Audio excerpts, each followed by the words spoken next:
Magandang araw po sa iyo, Sir Casper. Ang pangalan ko po ay Clarence.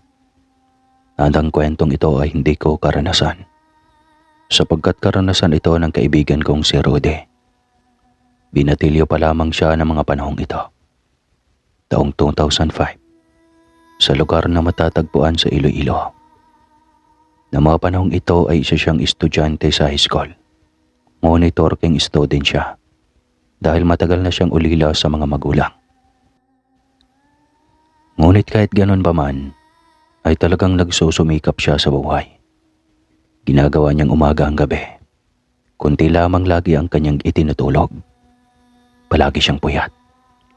Tuwing nasa school nga siya ay nilalabanan niya ang kanyang antok, Sir Casper. Mabuti na lamang ay nalalabanan niya ang ganoong senaryo. Kaya hindi siya napapagalitan ng kanilang guro. Nasa kanya na lahat ng kasipagan, pero napakahina naman niya sa klase. Palaging palakaw lang kanyang nakukuhang grado, kahit na nagsusumikap naman siya. Hanggang sa magkaroon siya ng isang kaibigan na babae. Ang pangalan nito ay Loren. Sa pagkakaalam ni Rudy, ay tahimik lamang ito. Kaya nagtataka siya kung bakit siya nito kinakausap ng araw na iyon. Hi Rudy, balita ko ay working student ka. Papaano nagpagsasabay ang pag-aaral at saka pagtatrabaho? Tanong sa kanya ni Loren. Ikaw pala Loren. Madali lang naman. Ang magtiyaga lang sa pang-araw-araw. Kaya nga lang, sa kabila ng kasipagan ko ay mahina naman ako sa klase. Pahayag ni Rudy habang tumatawa. Huwag mong sabihin iyan. Alam kong may angkin kang katalinuhan. Gusto mo turuan kita? Panghihikayat pa nito sa kanya. Pwede ba talaga? Libre lang ba? Naku, wala akong pambayad eh. Sambit ng binata. Napangiti naman ang dalaga habang nagsasabi ng, libre lang at oo, wala kang babayaran. Iyon nga ang nangyari. Napagkasunduan nila kung saan magaganap ang pagtuturo. Iyon ay walang iba kundi sa tahanan ng dalaga. Kaya naman hinintay niya ang sandali na iyon. Noong Sabado ng hapon, nagtungo na siya sa tahanan nito. Tinuro kasi sa kanya ang lokasyon. Nung nandoon na siya at nang papasokin na siya ng dalaga, nakaramdam siya ng kakaiba. Hindi niya alam kung bakit kumabog bigla ang kanyang dibdib at saka nangilabot siya. Wala naman siyang dapat nakatakutan dahil maayos naman siyang pinatuloy ni Loren. Nalaman niya na mag-isa lamang ito sa tahanan dahil nasa kabilang probinsya ang mga magulang nito. Malapit sa kusina siya nito tinuruan at nalalanghap niya na napakalansa sa gawing iyon. Parang hindi sa karne ng hayop o isda nang gagaling yung lansa na iyon. Basta, hindi niya raw maintindihan. Tapos ang isa pa sa napansin niya, madilim ang loob ng bahay. Paano ba namang hindi didilim dahil yung bintana ay natatakpan ng mga kortina na kulay itim? Loren, matanong ko lang, bakit nakatabing yung kortina at yung mismong bintana ay nakasara pa? Ayaw mo bang makalanghap ng sariwang hangin? Paberong tanong niya dito sa kalagitnaan ng pagtuturo ng dalaga. Nakita naman ni Rudy na parang hindi ito natuwa sa kanyang biro. Meron kasi akong kondisyon na tinatawag na photophobia. Kung sana'y nasisilaw sa sikat ng araw. Seryosong paliwanag sa kanya ni Loren. Ganun ba? Kung sa bagay, sa classroom natin ay natatakpan na rin ng kortina, kaya hindi nakakasilaw. Sambit ng binata. Ganun na nga, Rudy. Teka, kailangan na nating mag-concentrate para makahabol ka sa grades mo. Hindi ba't gusto mong magkaroon ng scholarship sa college? Tugon ni Loren. Dahil dito ay napatango na lamang ang binata. Seryoso na siyang nakikinig sa dalaga. Sa loob-loob pa nga niya, hindi lang maganda si Loren dahil napakatalino pa nito. Napakaswerte niya dahil isang napakagandang dilag pa ang nagtuturo sa kanya. Kaya naman napagtanto niya na pagbubutihin niya na ang kanyang pag-aaral. Samantala, nang makaramdam siya ng pagtawag ng kalikasan, nagtanong siya kung saan matatagpuan ang palikuran. Itinuro naman ng dalaga ang banyo, Sir Caspar. Pagpunta niya roon at nang umihi siya, nararamdaman niya na parang may nagmamasid sa kanya sa kanyang bandang likod. At sa tuwing lumilingon naman siya ay wala naman siyang nakikita. Dahil dito ay napagtanto niya na baka namamalikmata lamang siya. Isiniwalang bahala na niya lamang iyon. Bumalik na rin siya kay Loren. Muli naman siya nitong tinuruan habang seryosong nakatingin sa kanya. Nung sumapit ng tanghali ay niyaya naman siya nitong kumain sila. Dahil hindi siya kumakain ng karne ay isda na lamang ang inuulam niya. Parang hindi niya kasi gusto ang tekstura ng karne na kinakain ni Loren, Sir Caspar. Ayon pa sa kanya ay parang nakakatakot kasi ang itsura at nakakadiri pa. Kaya isda na lamang ang pinili niya. Para kasi sa kanya ay mas masarap pa ito at may magandang kolesterol. Samantala, nagpatuloy ang pagtuturo ni Loren noong matapos na silang kumain. At nung pumatak na ang kinahapunan, dito na napagpasya ni Rode na umuwi na. Pinayagan naman siya agad ng dalaga. Pero Sir Caspar, nung nasa labasan na siya, dito na lamang nawala yung bigat na nararamdaman niya kanina.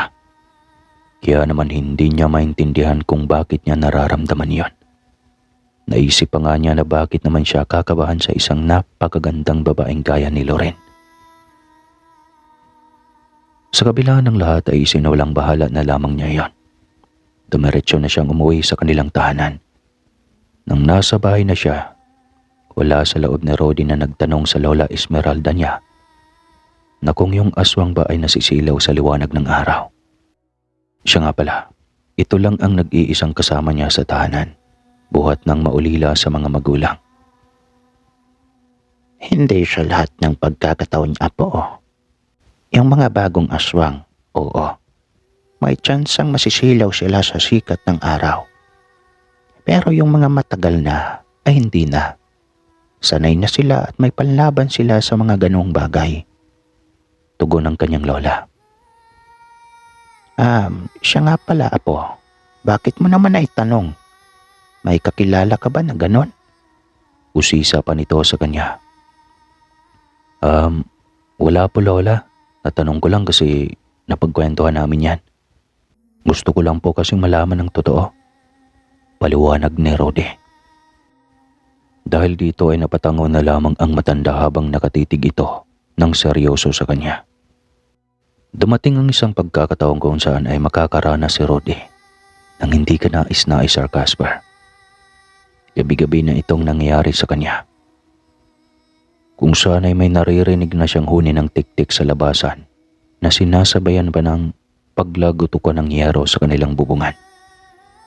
Kaya nung gabing iyon, nang marinig niya uli ito, ay lumabas na siya para tignan iyon. Nagulat siya nang may makita sa labasan na isang baboy. Ang ipinagtataka pa niya ay nanggagaling ito sa kanilang bubungan. Bumaba lamang ito nang lumabas siya ng bahay. At dahil medyo may kadaliman, hindi niya gaanong nakikita ang itsura ng baboy. Mabuti na lamang ay meron siyang dala na dibateryang flashlight. Nang itapat niya ang liwanag rito, biglang namilog ang kanyang mga mata. Paano ba naman kasi ay mahahaba ang mga bihas nito at para itong korting tao. Kaya naman dito pumasok sa isipan niya na baka isa itong aswang. Inilawan niya rin yung tiktik na kanyang naririnig kanina. Nasilayan niya na namumula ang mga mata nito at mabilis nang lumayo sa lugar. Sumabay na rin sa nilalang. Dito niya napagtanto na siya ang pakay nito. Kaya ang tanong niya sa sarili, ano ang kailangan nito sa kanya? Bakit parang sinusundan siya nito? Sino kaya ang aswang na iyon? Ano ang kailangan nito sa kanya? Gusto kaya siya nitong biktimahin? Nung sumapit ang kinabukasan niyon, Nabanggit niya ito sa kanyang lola. Ano ka mo? Merong aswang kagabi at umakyat pa sa bubong. Tanong ni Lola Esmeralda. Opo la, sino kayang aswang na yon? Seryosong tanong ni Rudy. Napaisip naman ng malalim ang matanda. Sa palagay ko, apo, isa siyang taong malapit sa iyo. Maaari rin namang kaibigan mo siya. Paliwanag ni Lola Esmeralda sa kanya. Kaya dito siya napaisip ng malalim. Kung totoo ang inihayag ng kanyang lola, sino naman kaya sa mga ito ang ganitong nilalang? Sa loob-loob niya ay nakakatakot namang makipagkaibigan. Baka yung isa sa mga ito ay tatraidorin lamang siya at may gawing masama sa kanya. Sa kanyang pagmumuni-muni sa inahayag ng kanyang lola, ay may pumasok sa kanyang isipan. Huwag naman sanang siya iyon. Dahil hindi ko matanggap kung sakaling ganun nga siya. Bulong ni Rudy sa kanyang sarili. Samantala, mayroon namang bagay na tinanong si Rudy sa kanyang lola. Ala, paano po ba malalaman kung aswang ang isang tao? Maraming pamamaraan, apo. Takot sila sa bawang at asin. Takot rin sila sa mga medalyon at anting-anting. At ang pinakamabisang paraan para malaman na sila ay aswang ay gumamit ka ng salamin. Para saan po ba yung salamin la? Agad namang tumugon ng matanda sa kanyang katanungan. Iyon ay para makita mo ang tunay nilang itsura. Binabalaan kita, apo, dahil kapag sinusubukan mo iyon, makikita mo ang napakapangit nilang itsura na malademonyo. Napaisip naman ng malalim ang binata. Tamang-tama naman dahil mayroon siyang maliit na salamin na gagamitin niya para masubukan ang pamamaraan na iyon. Nung pumasok na siya sa eskwelahan ay dinala niya nga iyon.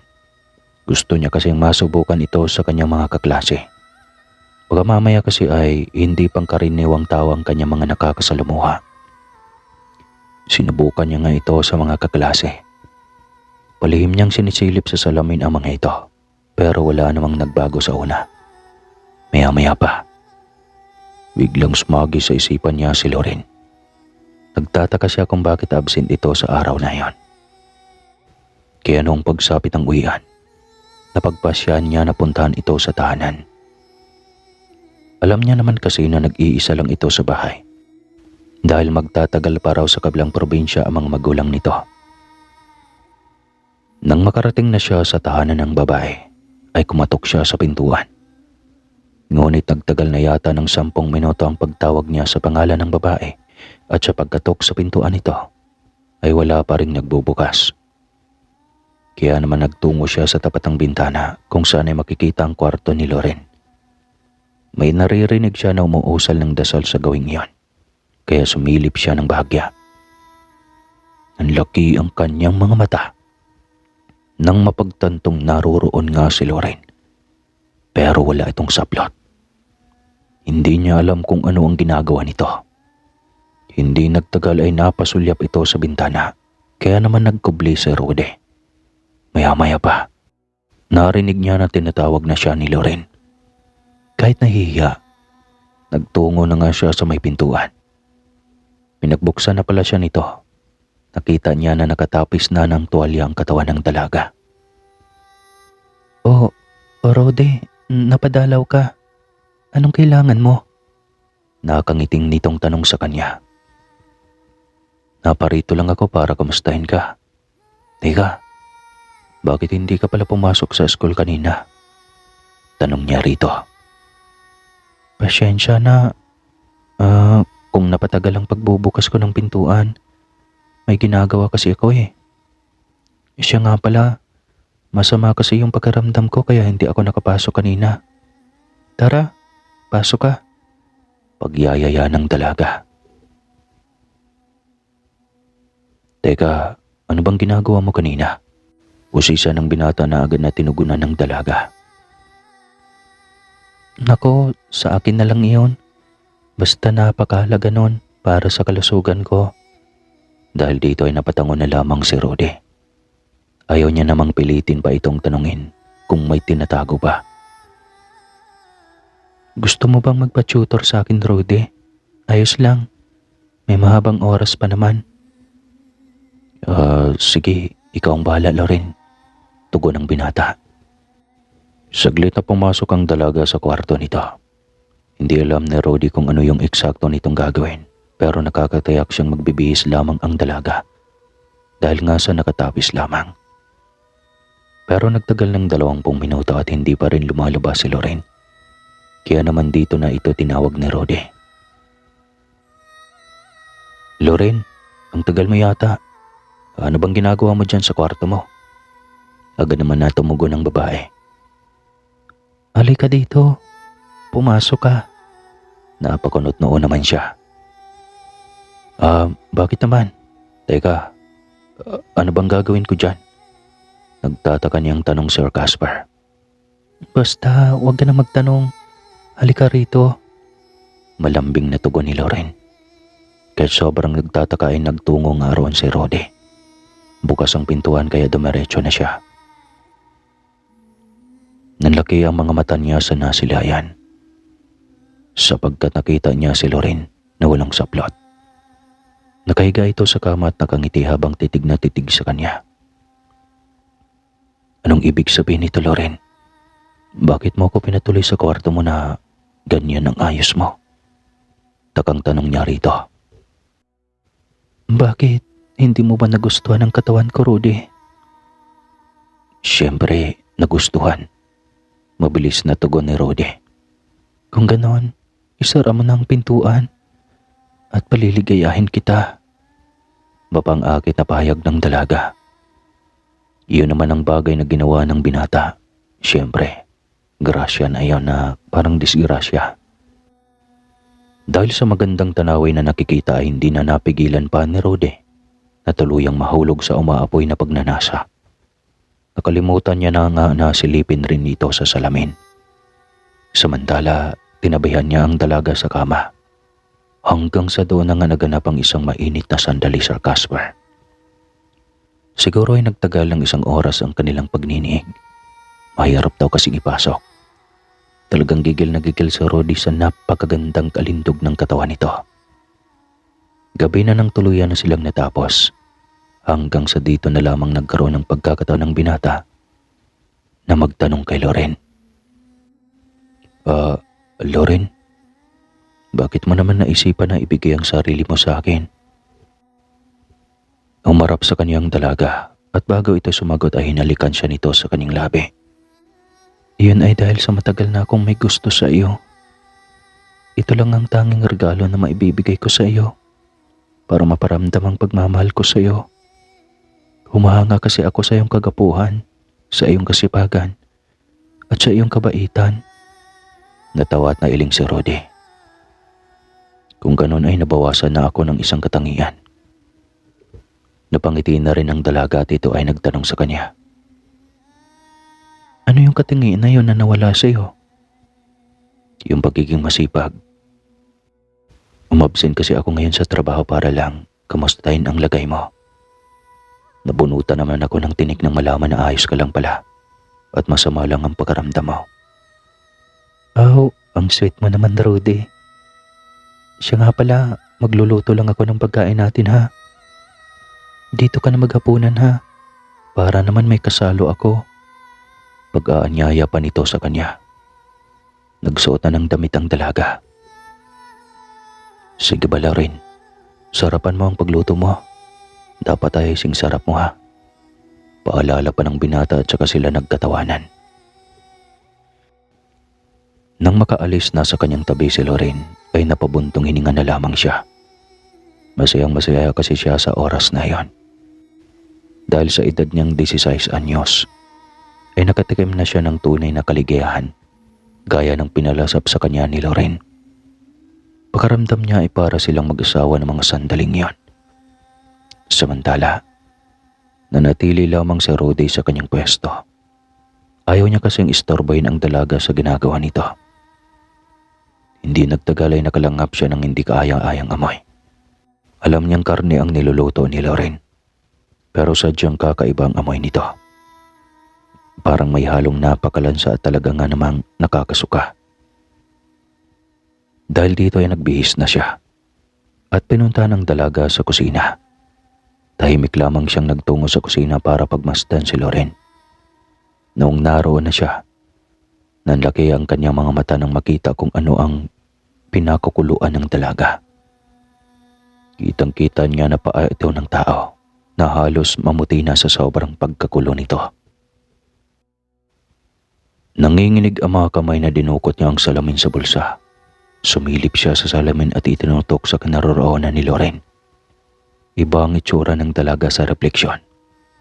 Malatao ang hugis ng katawan nito pero punong-puno ito ng mga balahibo. Namumula ang mga mata. May matalas na mga ngipin at may mahabang kuko sa daliri. Ang ilong nito ay may pagkakahawig sa baboy. Dito napagtanto na Rody na ito yung nasilayan niya noong nakaraang gabi. Aswang pala si Loren.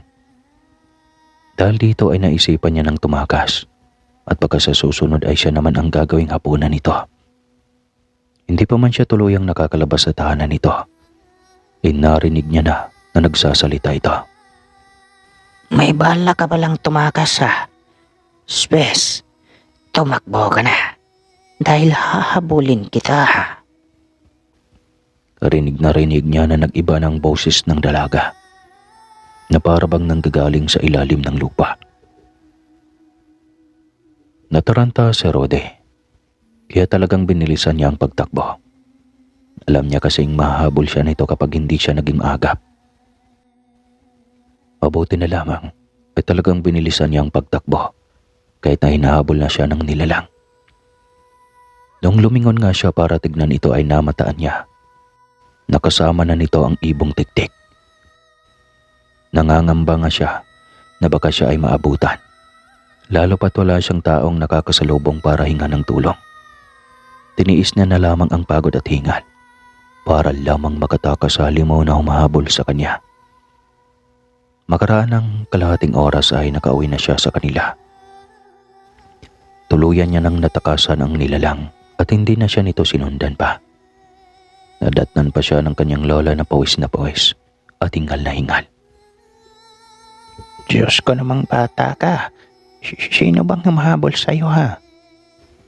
Bakit parang takot na takot ka? Nag-aalala at nagtatakang tanong ni Lola Esmeralda. Hinahabol lang po kasi ako ng mga aso, Lola. Sige po, pasok na po ako sa kwarto ko. Paliwanag na Rode, hanggang sa tumuloy nga siya sa kanyang silid.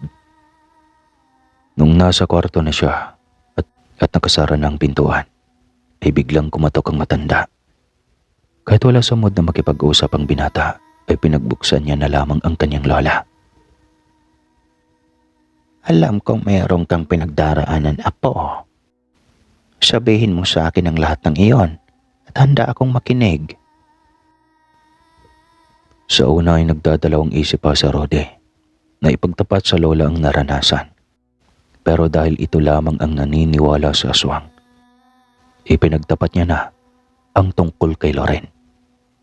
Lahat ng detalye ay sinabi niya sa matanda. Lola, sa tingin ninyo, ano bang klaseng aswang si Loren? Isa siyang uliktarang. Kadalasan ay babae lamang ang lahi na ganon. Base sa kwento mo, baka ibang klase naman ng aswang ang tatay ni Loren. Kaya hanggang ngayon ay nagsasama pa rin sila ng ina ng dalaga. Siguro ay nagkasundo sila at iisa lang ang kanilang hangarin. Ang uliktarang kasi ay isang uri ng aswang na nang-aakit ng lalaki. Ilan na lang ang natitirang lahi na ganito dito sa probinsya. Gamit ang kanilang angking kagandahan, paiibigin nila ang kanilang biktima. At kapag nangyari iyon ay handa nilang ibigay ang kanilang puri para sila ay magbuntis. Nasa kanila lamang ang desisyon kung bubuhayin nila ang sanggol o ipapalaglag ito kapag nasa tamang buwan na.